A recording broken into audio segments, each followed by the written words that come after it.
The first week of school in Long Beach began with Mayor Garcia taking a victory lap around this inner city school behind me, Roosevelt Elementary. According to Mayor Garcia, the excitement he saw on kids' faces was absolutely infectious, and it was so great to see classrooms fully back in use after COVID-19, the mayor said. The mayor's right, the classrooms are full, and a lot of kids were elated to return back to school. But what kids don't know is that the quality of their education is dangerously low depending on their Long Beach zip code. Now, while Mayor Garcia focused his photo op on how Long Beach is a big city leader in school vaccinations, he said nothing about the failing quality of education that students here at Roosevelt are receiving from our local school district.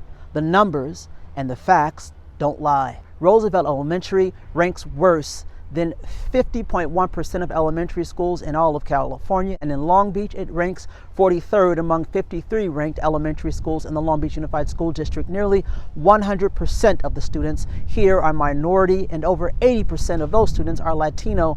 But what's happening here at Roosevelt is a mirror image of what's happening at the neighboring high school many of these primary students will feed into when they're old enough. Poly High School is just behind me on the next block. The graduation rate at Poly High is impressive at 94%. This would be a huge accomplishment except for the fact that it's grossly misleading. Sure, Poly is graduating nearly 100% of its students, but nearly 65% of Poly grads aren't college ready.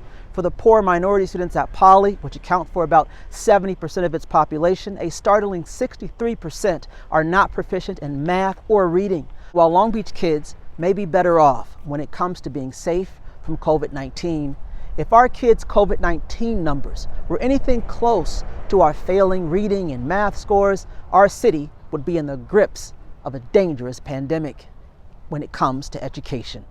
But unfortunately, the education of the mainly minority kids that learn at this elementary school isn't being treated with as much urgency as COVID-19, even though the consequences are pretty dire.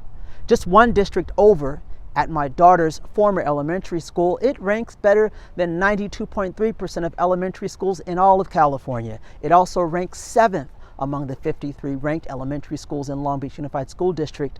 While the mayor says that Long Beach kids are safer in the classroom from COVID-19, the kids here aren't safer from bullets due to our city's declining public safety. Roosevelt is at the center of the majority of shootings our team has been reporting on live since the start of the year. I know because I often drive past the school when I report on shootings. Now, after more than 6 months of a shooting surge that's still ongoing, the mayor finally put a plan forward. Unfortunately, the bulk of the money went to police salaries and overtime, with the promise that next year would be different. Aside from poor education and higher risk of gun violence, the local families around Roosevelt don't even have enough fire engines to keep the community as safe as it could be. This was brought to the city's attention this year by Councilman Daryl Supernaw. His district is actually sharing a fire engine with Roosevelt's district, and the emergency call volume in this part of town is one of the highest in the city.